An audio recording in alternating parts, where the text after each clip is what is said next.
Before I start this video, I have a quick infomercial. Ready, set, hey guys, do you guys want some free playmats that I personally customize myself? Like these playmats over here?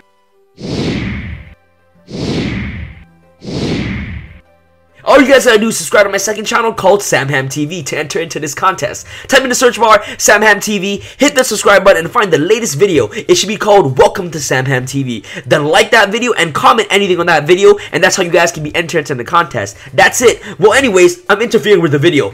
So, what is going on YouTube? This is Sam from Team SamX1 here, and today I'm coming at you guys with my updated Masked Hero deck profile for the April 11th, 2016 format. And you know, aside from my Dynamist deck profile, my 6 Samurai deck profile, this has to be the third most requested deck list for the upcoming format. So here it is guys, my Masked Hero deck profile. And for those of you who actually, you know, been waiting for quite some time, I really appreciate your patience. I know that I actually didn't upload this deck profile as fast as I uploaded the other deck profiles, because you know what, I actually took a lot of time, more time than the other deck profiles, to actually try to build this deck to compete into the meta as much as possible. And in this particular version, I am playing Artifact Heroes because I feel like Artifact Heroes has the best chance into competing the meta right now. Artifact Scythe is such an amazing card, especially against the PK Fire. And you know, you do play Artifact Sanctums and Artifact Ignitions in the deck. And you know, especially with a lot of decks playing Twin Twisters and things like that, you know, once they Twin Twister your Sanctums or Twin Twister your Ignitions, all those cards trigger. And once you set your Artifacts and they, you know, what is it called? Twin Twister your Blind Artifacts and things like that, all those cards will trigger as well. So that's why I really love about Artifacts in this deck, because it has a lot of synergy in this deck as well. Can you imagine somebody who first turn darklaw, set 5 back row, and you know, Artifact Ignitions or your Artifact moraltach or Artifact Scythe happens to be one of them, and your opponent happens to Twin Twister them? It's probably like one of the best feelings ever. So I just really hope you guys enjoy this deck profile, and especially Durendle is such an amazing card. Durendle is such a broken card as well. Being able to recycle your opponent's hand is just really amazing. So yeah, so here it is guys, my Masked Hero deck profile. So I really hope you guys enjoy. And by the way guys, Artifact is really good against Monarchs as well, because you can basically Artifact Sanctum the moraltach during your opponent's end phase to pop the problematic domain and things like that, which is really amazing. So without further ado, let's get started with this deck profile. And of course, as I progress to the deck profile, I'll be explaining to you guys my card choices and the reason why I play them. I'll explain to you guys my main deck, my side deck, and my extra deck, of course. For those of you who actually do not want to watch the deck profile, I completely understand. You guys don't have to watch the video. Pause the video and check out the description box below. The deck list of this deck is in the description box below. So let's go with the deck profile. Let's get started with the deck profile. Started with the monsters. What you guys want to play is triple Elemental Shadowmist. This card is very self-explanatory. Searches out your mass change, and once you send to the graveyard, you basically get to add an Elemental Hero monster from your deck to your hand, which is pretty good. And it helps you tutor into your darklaw and your ankis as well. So triple Shadowmist. Next, not a lot of people are playing double copies of this card, but I am playing double copies of Elemental Hero Bubble-Man. I find myself that this card clogs a lot for me. That's just my personal preference. I feel like Bubble-Man just clogs. And the really good thing about Bubble-Man is that he helps you go into your rank 4 plays. And the only way that you want to get into Bubble-Man is through Shadowmist or through Elemental Hero, not Elemental Hero, through Emergency Call. I actually never want to see multiple copies of this card in my hand unless I'm searching off Shadowmist. But other than that, I feel like 2 is definitely the best ratio for me. If you guys definitely want to go ahead and play 3, you guys can definitely play 3. It's all up to personal preference. But I feel like the 3 and 2 engine is definitely more than enough. And if you ever need an extra Bubble-Man back into the deck, you can always Gusto Emerald back. Next, we're going to play, of course, one Goblinderge. This card is really self-explanatory. Goblinderge Shadowmist helps you get into your mass change, which is really good. Next, we're going to play double Summoner Monk. This card is amazing. One of the best cards in the deck. I actually want to open up Summoner Monk more than anything. This card is just phenomenal. Dishing any spell card from your hand to the graveyard to tutor or Shadowmist is really amazing. And you can essentially make a Darklaw and Rafflesia first turn with just a Summoner Monk and a Bubble-Man, which is super nice. So yeah. Next, off to our Artifact engine, you want to play double Artifact Scythe. This card is amazing. You guys know what Scythe does. Basically locks down your opponent from using the extra deck. Such an amazing meta call right now, especially against the PK Fire. Next, we're going to play one begalteach. This card is really good for the super side. It's able to pop your back rolls, which is super nice. And a combo that you guys can do is, you know, Ignition, Ignition, hit the begalteach, set the moraltach, especially on begalteach, especially on moraltach, which is really good. So begalteach and Ignition plays are absolutely amazing in this deck. So one begalteach, and last but not least, one moraltach. This card is really good. And you guys don't know what moraltach does. Basically, it's really good against domain as well, because end phase you can always call a haunted this card back and hit the domain, or you can Artifact Sanctum this card and hit the domain, which is really amazing. So that's pretty much it for our Artifact and Hero engine of the deck. You know, it's really standard.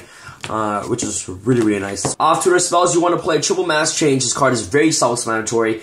Basically helps you go into your darklaw, your anki, and of course your your acid as well. Next, you want to play triple a hero lives. This card is absolutely phenomenal since it basically helps you get your shadow mist's engine going, so you can search up your mass change from your deck to your hand, which is really, really good. And the excess hero lives that you have in your hand, you can always use the excess hero lives to pitch off for the summoner monk later on during mid or late game, so which is super nice. So triple hero lives basically helps you get into your heroes as much as possible. Next, you want to play 1 emergency call and 1 reinforce of the army. These cards are really, really good in the deck. For the server business, that it helps you search out all your common pieces to your hand. Or Rota helps you search the goblinderge and any other warrior monster from your deck to your hand, which is super nice. And E-call helps you search out your hero monsters from your deck to your hand. And the reason why I'm only playing 2 emergency call is because I'm only playing 5 elemental heroes. Basically, you have hero lives as your searcher as well. You have your Rota as your searcher, and you also have your shadowmist as a searcher. So I feel like, playing 1 e-call is definitely more than enough in the deck. But if I'm bumping Bowman up to 3, I'll definitely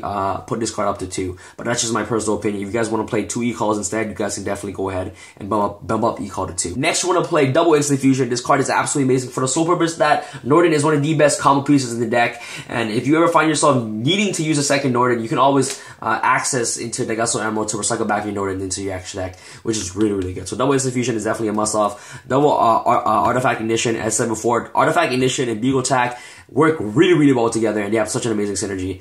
So artifact ignition is really, really great. And if your opponent twin twister your artifact ignition, you can always chain it, and your opponent basically skips their battle phase, so which is really, really nice. So double artifact ignition. Next, you're gonna play double twin twister to clear out the back row, and you can always ditch off the shadow mist from your hand to the graveyard to basically get hero searches from your deck to your hand, which is super nice. So double twin twister is really great. And last but not least, we're 1 raigeki for board clearance, which is really important in heroes. So that's pretty much it for our spells. Let's go on to our traps. What you want to play is triple artifact sanctum. Card is really broken. This card is absolutely amazing. For the sole purpose that if your opponent twin twisters this card, you can change this card, bring out moraltach, artifact sanctum will pop a card, and moraltach will pop a card, which is just absolutely amazing. This card is really, really good. He's one of the best trap cards in the deck, in my personal opinion. So triple artifact sanctum is definitely a must-off in this deck. So if your opponent twin twister this, they basically nag, you pop a card with moraltach, and then you pop another card with sanctum, which is really, really good. And artifact sanctum, especially during the end phase for monarchs, end phase artifact sanctum into moraltach, pop the domain, which is really, really great. The triple artifact sanctum is great. Next, we're gonna play double call the haunted, really self-explanatory. I actually even want to bump this up to 3 because it works really, really well with artifact moraltach in the deck. So double call the haunted, and it also has great synergy with shadow mist as well.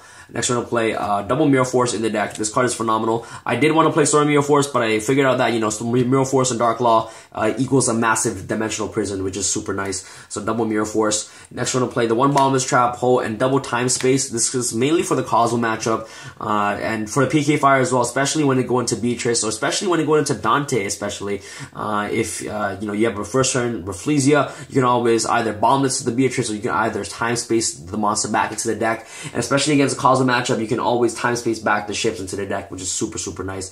And first turn rafflesia and first turn darklaw, it's just absolutely phenomenal in this deck. So that's our trap hole engine. Next, we're gonna play 1 solemn warning, and last but not least, double solemn strike and 1 vanity's emptiness. You also really want to be careful on how you use your hero lives and how you manage your life points in this deck, because you are playing a lot. You are paying a lot for time space trap 1. You are paying a lot for solemn strikes in this deck. So it depends on how you utilize your board and how your life point management in the deck. So solemn strike is really, really good if you know how to use it properly, especially when conflicting with hero lives and things like that. So most of the time, what I find myself doing is that I really don't resolve the hero lives a lot. I just ditch it off with summoner monk. So I actually might even want to bump that card up to bump that card down to 2. But that's just my personal opinion. But right now at 3 is definitely working really, really well for me. So solemn strikes and time space tap hole is such an amazing card in this deck, because it would definitely stop your opponent from going off. So yeah, so that's pretty much it for our traps. Traps is really heavy in the deck. I love playing trap heavy decks because I love summoning darklaw or rafflesia set 4 back row, set 3 back row. It's such an absolutely amazing feeling. That's just how I play. I play really control based decks because I feel like control is the best way to go. I wouldn't focus too much on OTKing my opponent, because if you focus too much on aggro and OTKing, you're just gonna lose. You're just gonna end up losing. So yeah. So let's go on with the side deck. Side deck is always up to personal preference, but it's what I have to showcase you guys on what you guys may want to consider in siding while you're playing Masked Heroes. You want to play, you know, double anti-spell fragrance. Card is really, really good, especially against the pendulum matchups. So spell fragrance is really good. It's really good against monarchs as well. Double effect veiler for monarchs. Triple max C for any other, you know, special summon heavy decks like PK Fire and Cosmo. The third Twin Twister. Double master restrict for monarchs. And last but not least, 2 Cyber Dragons, 1 Chimera Tech. If you guys have systems down, definitely go ahead and play system downs instead of these 3 cards right here. And next, last but not least, you want to play double Dark Hole for board clearance, which is really, really good. So that's pretty much it for our side deck. Let's go off into our extra deck real quick. You know, you want to play double Sexy Darklaw. I only have 1 OT Astro Pack, no, OTS Pack Darklaw. If you guys have an OT Darklaw that you guys want to trade me, hit me up on my Facebook and we can definitely work something out. So, you know, you play 2 Darklaw, definitely more than enough. The Ultimate Rare is just so sexy, guys. You guys don't understand. So sexy, super sexy. And next, we're going to play 1 Anki, really good. 1 Mass Hero Acid, self-explanatory. Your heavy storm with the deck, which is amazing. 1 Elder Entity Norden. This card is broken. 1 Casteller Pleiades, since you can make it with your artifacts. 1 Durendle. This card is really good. 1 Castel. 1 Emeral. This card is MVP because it recycles back your Darklaw and your Nordens, things like that, which is really, really good. And it also helps you recycle your Bowmans and things like that. 1 101 Sign on Arc, 1 Utopia Lightning, and 1 Utopia 1 number 39 Utopia. These cards are really amazing because they can help you OTK your opponent so fast, you don't understand. And this card is your Cosmo killer of the deck, which is phenomenal. 1 Giant Hand, MVP again, guys. Trap 6 Rafflesia. You can go Rafflesia Darklaw first turn. You know, you're pretty much set in a really good position. So, you know, Darklaw, Rafflesia, absolutely amazing board, which is super, super nice. Rafflesia is probably one MVP aside from, you know, of course, like also Emerald.